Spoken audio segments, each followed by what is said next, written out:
തെരുവ് നായ്ക്കൾ കടിച്ചാൽ തദ്ദേശ സ്വയംഭരണ സ്ഥാപനം ഇനി കടിയേറ്റ ആൾക്ക് നഷ്ടപരിഹാരം കൊടുക്കണം. അങ്ങനെ ഒരു സംഭവം കണ്ണൂർ എരുവാശ്ശേരി പഞ്ചായത്ത് അധികൃതരുടെ ഭാഗത്തു നിന്ന് നഷ്ടപരിഹാരം കൊടുക്കാതെ വന്നപ്പോൾ അവിടെ 1-2 പേര് തദ്ദേശ സ്വയംഭരണ സ്ഥാപനങ്ങൾക്കെതിരായി കോടതിയിൽ കേസ് ഫയൽ ചെയ്തു. തളിപ്പറമ്പ് മുനിസിപ്പൽ കോടതി ഒരാൾക്ക് 10,000 രൂപ കൊടുക്കാൻ പറഞ്ഞു. പയ്യന്നൂർ സബ് കോടതിയും ഇതേപോലെ ഒരു വിധി വന്നു. അപ്പോൾ തെരുവ് നായ്ക്കളെ കൺട്രോൾ ചെയ്യുന്നത് അല്ലെങ്കിൽ അവരെ അടക്കി നിർത്തേണ്ട ചുമതല തദ്ദേശ സ്വയംഭരണ സ്ഥാപനങ്ങൾക്കാണ്. പഞ്ചായത്ത്, മുനിസിപ്പാലിറ്റി, കോർപ്പറേഷൻ്റെ ചുമതലയാണ്. അവർക്ക് തെരുവ് നായ്ക്കൾക്ക് വസതി ഉണ്ടാക്കി കൊടുക്കേണ്ട അവരുടെ ചുമതലയാണ്. അത് സുപ്രീം കോടതി അടുത്ത കാലത്ത് സുപ്രധാനമായ ഒരു ഓർഡർ പുറപ്പെടുവിച്ചിട്ടുണ്ട്. കാരണം തെരുവ് നായ്ക്കൾ വയലൻ്റ് ആയാൽ അതിനെ വെടിവെച്ച് കൊല്ലുന്നതിന് തടസ്സമില്ല. അവിടം വരെ കാര്യങ്ങൾ എത്തിയിട്ടുണ്ട്. പല പഞ്ചായത്തുകളും തെരുവ് നായി ശല്യം ഉണ്ടാക്കുന്ന തെരുവ് നായ്ക്കളെ വെടിവെച്ച് കൊല്ലുന്നതായിട്ടും കാണാം. ഇവിടെ ഇപ്പം മുനിസിപ്പൽ കോടതിയുടെ അതുപോലെ തളിപ്പറമ്പിലെ സബ് കോടതിയുടെയും പയ്യന്നൂർ സബ് കോടതിയുടെയും മുനിസിപ്പൽ കോടതിയുടെയും 10,000 രൂപ വെച്ചുള്ള ആ നഷ്ടപരിഹാരം കൊടുക്കാൻ പറഞ്ഞത് അതിന് അപ്പീൽ പോയി. ഹൈക്കോടതിയിലെ കണ്ണൂർ എരുവാശ്ശേരി പഞ്ചായത്ത് അധികൃതരാണ് ഹൈക്കോടതിയിൽ അപ്പീൽ പോയത്. ജസ്റ്റിസ് സതീഷ് നൈനാൻ്റെയും ജസ്റ്റിസ് പി കൃഷ്ണകുമാറിൻ്റെയും ഡിവിഷൻ ബെഞ്ചാണ് അത് പരിശോധിച്ചത്, അത് പരിഗണിച്ചത്. ആ നഷ്ടപരിഹാരം കൊടുക്കണമെന്ന് തന്നെ ഹൈക്കോടതി പറഞ്ഞു. നഷ്ടപരിഹാരത്തിന് ഇനി കൂടുതൽ തുക കൊടുക്കേണ്ടി വരും എന്നാണ് എനിക്ക് തോന്നുന്നത്. കാരണം കടിയുടെ ആഘാതം എത്രത്തോളം ഉണ്ടെന്ന് മനസ്സിലാക്കിയെങ്കിൽ മാത്രമേ നഷ്ടപരിഹാരം ചെലവ് എത്രത്തോളം വരുമെന്നറിയാൻ ഒക്കുള്ളൂ. തദ്ദേശ സ്വയംഭരണ സ്ഥാപനങ്ങൾക്കാണ് തെരുവ് നായ്ക്കൾ നമുക്കറിയാം 2-3 ടൈപ്പ് ഉണ്ട്. അത് ഡൊമസ്റ്റിക്കേറ്റഡ് നായ്ക്കളെ ഉടമസ്ഥർ അവർ നോക്കാൻ പറ്റാത്തവരും തെരുവിലേക്ക് അഴിച്ചുവിടും. ആ നായ്ക്കൾ കുറച്ച് മര്യാദക്കാരാണ്, അവർ അനുസരണയുള്ളവരാണ്, വലിയ ശല്യങ്ങളൊന്നും കാണിക്കത്തില്ല, അവർക്ക് നല്ല ട്രെയിനിങ് വീടുകളിൽ നിന്ന് ലഭിച്ചിട്ടുണ്ട്. അങ്ങനെ ചില സാഹചര്യത്തിൽ അവർ തുറന്നു വിട്ടു. പക്ഷേ അവൻ ആ പരിസരത്തൊക്കെ തന്നെ കാണും, ദൂരോട്ടെങ്ങും പോകില്ല. രണ്ടാമതൊരു കൂട്ടനുണ്ട്, തെരുവ് നായ്ക്കൾ പ്രസവിക്കുന്ന പട്ടിക്കുഞ്ഞുങ്ങൾ. അത് വളർന്നു വന്നാൽ അതിന് ഈ ഡൊമസ്റ്റിക്കേറ്റഡ് ആയ സ്വഭാവങ്ങളൊന്നും ഉണ്ടാവില്ല.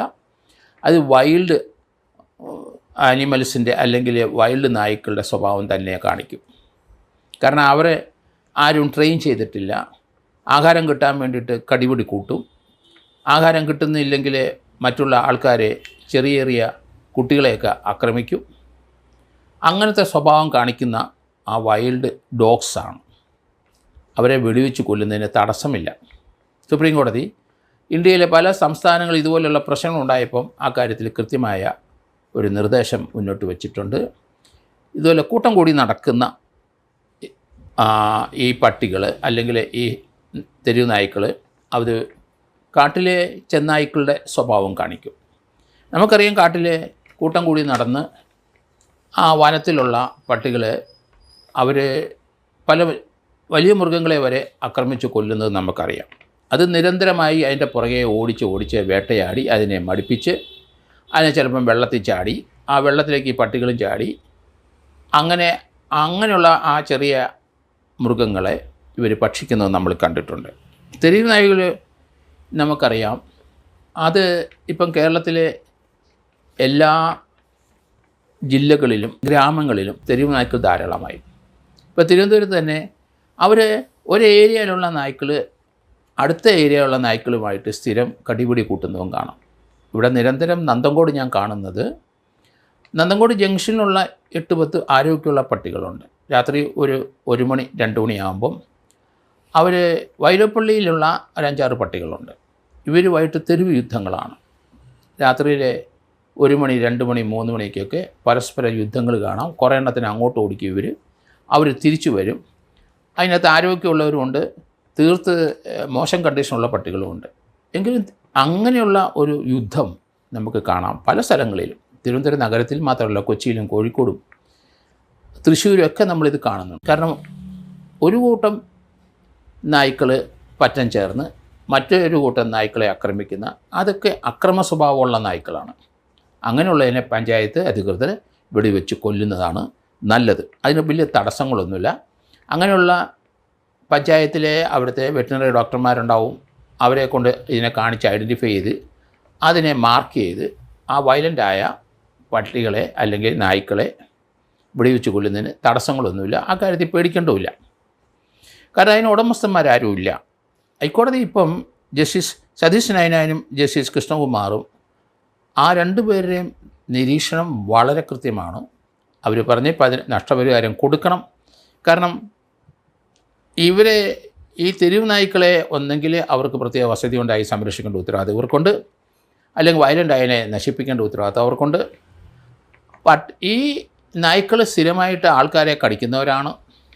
അതുകൊണ്ട് അത് വാച്ച് ചെയ്തിട്ട് അങ്ങനെയുള്ള കൂട്ടം കൂടി നടക്കുന്ന നായ്ക്കളെയാണ്, ഒറ്റയ്ക്ക് നടക്കുന്നവരെ വിട്ടുകളയുക.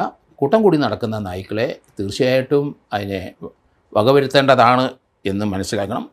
കാരണം ഷെൽട്ടർ പല പഞ്ചായത്ത് അധികൃതരും ഇതിന് ഷെൽട്ടർ കൊടുക്കുന്നില്ല.